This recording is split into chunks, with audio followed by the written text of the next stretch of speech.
એક વાર્તા સાંભળશું ઊંટભાઈ અને શિયાળભાઈ. તો ઊંટભાઈ અને શિયાળભાઈ બંને પાક્કા દોસ્તો હતા. તે બંને એક નદીના કાંઠે બેઠા હતા.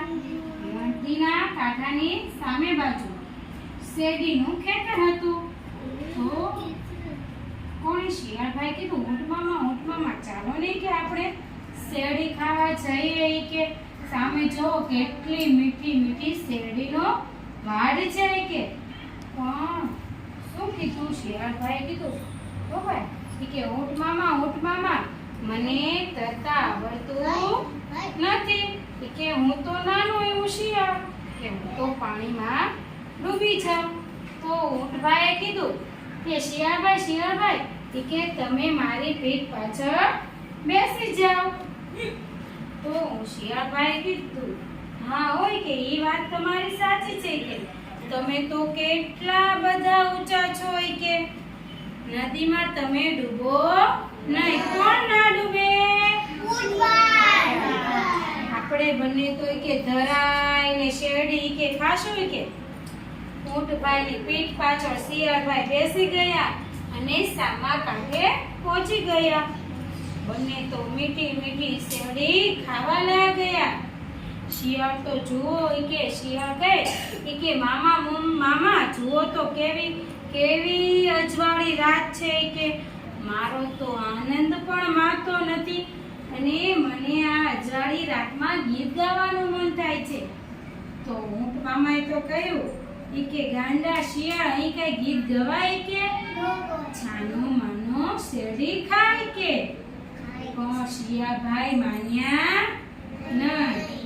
એ તો કેમ ગાવા લાગ્યા? ગાઓ તો બધા.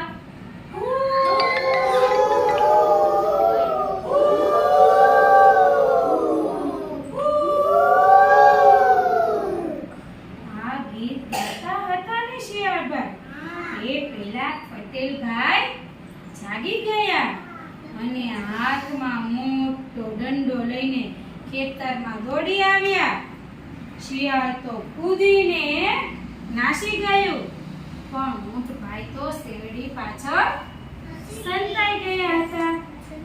પછી પટેલભાઈ ઊંટને પાડી ગયા. પટેલભાઈ તો ઊંટને દંડા વડે ભાઈ હાડકા ફોકરા કરી નાખ્યા. એટલો બધો ઊંટભાઈને માર્યા અને ઊંટ તો લંગડાતો નદી કાંઠે આવ્યું. પછી ત્યાં શિયાળભાઈ પહોંચી ગયા હતા. શિયાળભાઈને થયું કે હવે કઈ રીતે કે મારે સામે પહેલા જાવું કાઢે. તો શિયાળ કહે, મજા પડી ભાઈ, મજા પડી, ગીત ગાવાની મજા પડી. અને ઊંટ મામા પણ વિચારવા લાગ્યા હોય કે શિયાળે હવે મને માર ખવડાયો છે. આજે હું શિયાળને પણ સીધો કરી નાખીશ. તો ઊંટ કહે, ચાલ ભાણા ચાલ. કે હવે તો કેવી સરસ રાત થઈ ગઈ છે, આપણે પાછું ઘરે જવાનું છે. તું મારી પીઠ પાછળ બેસી જા. હવે આપણે બંને ઘરે જઈએ. ઊંટભાઈ તો નદીમાં ચાલવા લાગ્યા અને અડધે રસ્તે આવી બોલ્યું, ફૂલ હો ભાઈ.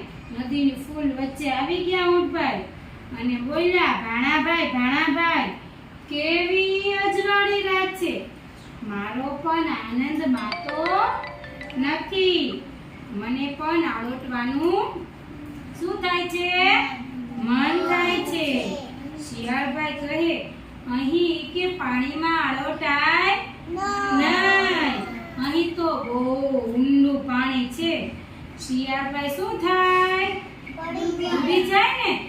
કે ભાઈ આળોટવા જાય તો શિયાળભાઈ ડૂબી જાય. ઊંટ કહે, ના હોય કે હું તો આળોટીશ જ તે. ઊંટભાઈ તો નદીમાં બેસવા લાગ્યા અને શિયાળભાઈ ડૂબવા લાગ્યા. એનું તો નાક પાણીમાં ઘૂસી ગયું અને મરતા પાછું બચી ગયું. ઊંટ કહે, મજા પડી,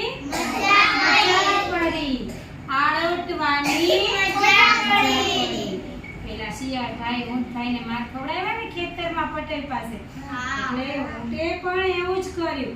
એને ખૂબ નદીની વચ્ચે આવીને કહેવા લાગ્યા કે મને પણ આરોટવાની મજા આવી.